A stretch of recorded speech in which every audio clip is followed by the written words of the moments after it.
안녕하십니까? 아침 한개입니다. 이번 편은 미 국방부 소속의 국방정보국 DIA가 26년 만에 북한 군사력 보고서를 발간했다는 내용을 여러분에게 전해드리면서 공유하고자 합니다. 2021년 10월 7일 오늘이죠. 미국의 17개 정보기관을 통솔하는 국가정보국 국장인 에브릴 헤인즈가 방한하기 직전에 미 국방부가 26년 만에 북한 군사력 보고서를 작성해서 공개했습니다. 미 국방정보국이 발행하는 적대국 군사력 보고서는 1981년 당시 미 국방부 장관이던 캐스퍼 와인버거의 요청으로 기밀에 해당되지 않는 적국의 군사력 개요를 공개하여 미국의 지도자들과 국가안보 공동체 및 동맹국 국민들에게 포괄적인 군사 현황과 군사적 위협에 대한 정확한 시각을 제공하고자 제작이 되어서 배포되는 보고서입니다. 부정기 간행물이고요. 미 국방정보국의 이번에 발표된 보고서를 보면 21세기 미국이 직면한 도전 과제에 대하여 미국 국민과 지도자와 군, 국가안보 동맹체, 그리고 동맹국과 협력국에게 알리기 위한 것이라고 현 정보국장인 스콧 D 베리어 미 육군 중장은 서문에서 밝히고 있습니다. 첫 보고서는 러시아에 관련된 군사력 보고서로 8개국 언어로 제작이 돼가지고 약 한 25만 부가 전 세계에 배포되었던 적이 있습니다. 이번 보고서에서는 북한이 지난 2021년 1월 9일 공개한 조선노동당 제8차 당대회 결과 보고서를 정리한 내용을 보고서의 맨 처음에 게시를 했습니다. 상당히 의미 있는 편집과 배치라고 볼 수가 있겠습니다.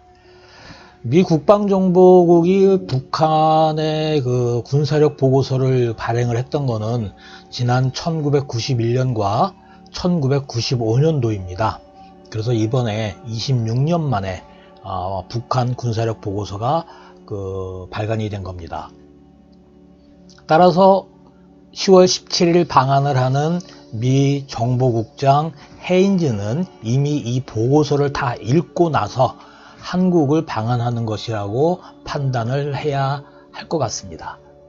2021년 보고서는 북한이 가지고 있는 군사적인 목표, 전략, 계획과 의도, 이러한 목표를 지원하기 위한 북한군의 각종 조직, 구조 및 역량, 그리고 인프라와 무기산업 기반에 대한 세부 내용을 제공을 하고 있습니다. 보고서는 총 71페이지로 작성이 되어 있으며 그 내용을 보면 북한군의 소개 및 역사, 북한군의 개요, 북한군의 핵심 능력, 북한이 선정한 군사적 능력에 대한 목적적 투자, 그 다음에 부록, A부터 I까지, 그 다음에 약어집으로 구성이 되어 있습니다.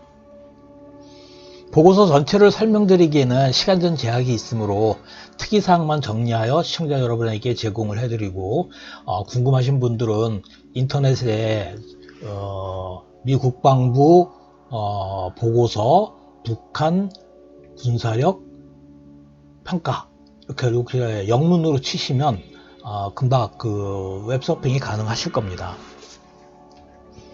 우선 북한군의 소개 및 역사에서 미 국방부는 세 개의 시기로 나누었습니다.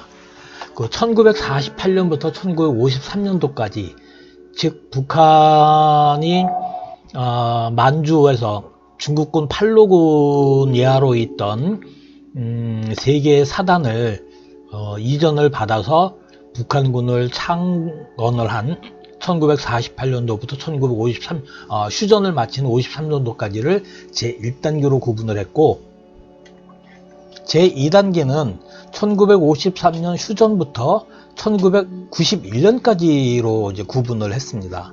그 다음에 1991년도부터 현재까지를 제3단계로 구분을 했습니다. 매우 특이한 거는 2단계와 3단계의 시점이 1991년이라는 것입니다. 1991년은 그해 11월 8일 노태우 대통령이 한반도 비핵화 선언을 했고, 그 이듬해인 1992년 1월 31일 남북 간에 체결된 조약, 국가 대 국가로서의 체결된 조약입니다. 한반도의 비핵화에 관한 공동선언을 국회가 비준한 날입니다. 1994년도에 그 김정일이가 정권을 잡았으니까 1991년도는 김일성 시절입니다.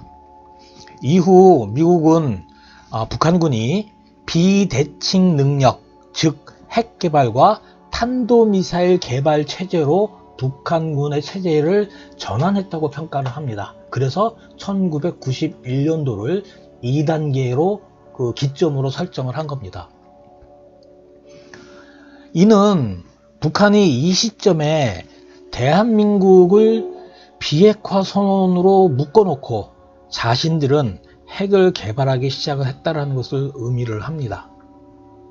국가 대 국가에서 맺은 조약인데, 그 조약을 지키지 않는 북한에 대해서는 이런 방구, 컴플레인이나 제재를 가하지 못하면서 우리는 그 조약을 지켜야 된다고 주장을 하는 일부 국내에 있는 그 이해하기 힘든 사람들의 그 언행을 보면서 결국 1992년도부터 대한민국은 북한의 인민전선 전술에 말려들었다라고 저는 평가를 합니다.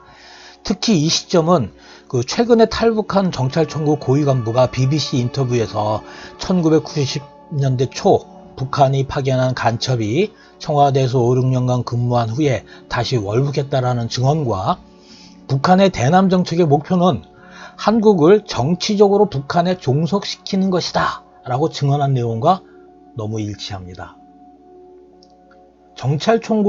탈북한 정찰총국의 간부와 미 국방부 국방정보국이 분석을 한 내용이 정확하게 일치한다라는 겁니다. 똑같은 일이 한 번, 두 번 일어나면 우연입니다. 그러나 세 번 이상 발생하면 필연입니다. 그리고 그게 진실입니다. 아직도 이러한 내용을 들으면 불편해하고 이러한 내용을 거부하시는 분들은 진실을 보고자 하는 그런 생각이 없는 것입니다. 보고서는 북한군의 이제 개요를 좀 설명을 하고 간단하게 설명을 했는데, 북한군의 군종은 지상군, 육공군, 해군, 특수작전군, 전략군 등 5종으로 5개의 군종으로 구성이 되어 있습니다. 병력은 상비군 130만 명에 예비군을 포함을 하면 총병력 700만 명으로 평가를 합니다. 이 상비군 130만 명이라는 숫자에 대해서 그 국방백서에서 공개된 자료와 차이가 너무 큰데 저는 미 국방정보본부의 자료를 믿습니다. 군제는 징병제를 실시하고 장비는 주로 구소련 시절에 개발된 시스템이며 일부 새로운 시스템을 장만을 하고 있다고 평가하고 있습니다. 북한군의 핵심 전력은 대한민국에 대한 대규모 포격 능력과 특수작전 능력, 그리고 북한 전역에 건설되어 있는 각종 지하시설과 방어를 위해 만들어 놓은 요새들이다 라고 미 국방부는 평가하고 있습니다. 북한군이 가지고 있는 최대 강점은 전략탄도미사일과 핵무기로 평가를 하고 있고, 최대 취약성은 전쟁을 지속할 수 없는 능력과 전투작전을 지속적으로 할 수 없는 취약한 보급 능력을 지적을 했습니다. 북한의 국가안보 전략은 지난 2020년 1월 1일 제5차 당대회에서 김정은이가 발표한 내용을 인용을 했습니다. 당시 김정은은 대승리입니다. 당이 계획한 전략 무기 체계가 하나 둘씩 우리의 손아귀에 들어오고 있습니다. 이러한 첨단 국방과학의 도약은 우리의 군사적, 기술적 우위를 되돌릴 수 없게 만들고 국력의 증강을 최대한 가속화하며 주변 전국을 통제할 수 있는 능력을 높이고 적들에게 거대하고 압도적인 불안과 공포의 공격을 가한다라고 밝혔습니다. 이 문장을 그대로 보고서에 올렸습니다. 즉 핵무기를 보유하고 대한민국과 주변국을 통제하겠다라는 것이 북한의 국가 안보 전략이라는 겁니다. 북한의 그 국방 예산도 이제 좀 언급을 좀 했는데요. 북한의 국방 예산은 70억 불에서 110억 불 정도, 한화로 환산을 하면 7조 7천억 원에서 한 11조 원 정도로 평가를 하고, 이 금액은 북한 GDP의 20에서 30%에 해당한다라고 기술을 하고 있습니다. 2017년부터 유엔의 대북 경제 제재를 받고 있는 북한이 달러와 같은 경화의 획득이 어렵기 때문에 아프리카에 무기를 밀수출하고 있다라고도 밝히고 있습니다. 북한군의 지휘 구조는 평시와 전시가 다르며 전시에는 김정은이 총참모부를 직접 지휘하는 구조라고 합니다. 이런 이유 때문에 참수작전이 필요할 것 같습니다. 북한군의 핵심 능력은 탄도미사일이며 화성 15호의 경우는 미국 전역이 사정거리입니다. 플로리다까지 커버가 됩니다. 또한 김정은 시대에는 김정일에 비해서 미사일의 도발이 폭발적으로 늘었다고 미 국방정보국의 보고서는 밝히고 있습니다. 미 국방정보국은 정찰총국의 조직에도 관심을 보였는데 이는 특수작전군과 정찰총국이 연계되어 있기 때문인 것으로 본인은 판단합니다. 또 정찰총국의 해외 작전 능력을 주목했는데 이는 일본에 있는 유연사 후방기지에 대한 타격을 염두에 두고 있는 것이 아닌가 추정을 합니다. 보고서는 북한군의 육해공 배치도도 공개를 했습니다. 특히 휴전선 일대에 전진 배치된 각종 화포의 사정거리를 공개했는데, 이에 따르면 충청남도 남부와 강원도 남부까지 북한군의 포병 사거리에 들어가는 상황입니다. 유사시에 대한민국이 북한군을 선제 타격해야 할 필요성을 또 하나 보여주고 있습니다. 해군과 공군의 기지 위치는 큰 변화가 없습니다. 그러나 기지 내부의 시설이 바뀌고 있으며 공군의 경우는 기지별로 배치된 기종이 바뀌고 있다고 합니다. 결론적으로 북한은 핵과 탄도미사일의 전력을 계속 고도화하고 있고, 최근에는 재래식 전력마저 급속도로 확충을 하고 있다는 것이 미 국방정보본부의 평가입니다. 대북정책을 방치하고 유기한 지난 4년 동안 고도화된 북한 군사력에 대해 이제는 정전선언으로 국민을 현혹하는 상황인데, 미 정보국장 헤인지의 방한 결과에 따라서 미국의 대한반도 정책의 윤곽이 선명하게 드러날 것 같습니다.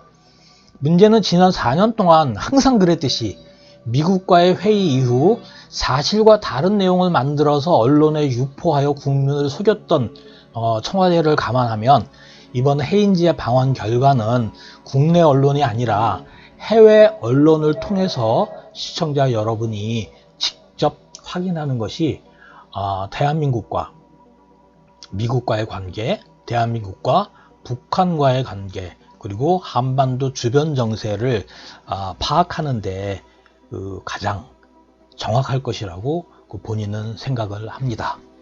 특히 이 본 보고서는 북한군의 핵심 능력에 대해서 상당히 많은 분량을 할애를 했습니다. 핵심 능력은 앞서 말씀을 드렸지만 탄도미사일입니다. 그 탄도미사일 중에서 미국이 가장 관심을 갖는 것은 화성 15호와 화성 17입니다. 왜냐하면 미 본토를 타격할 수 있는 능력이기 때문입니다. 미국이 과연 이 북한의 이 핵심 능력을 그대로 보고 있을지 초미의 관심사가 될 것입니다. 시청해 주셔서 감사합니다.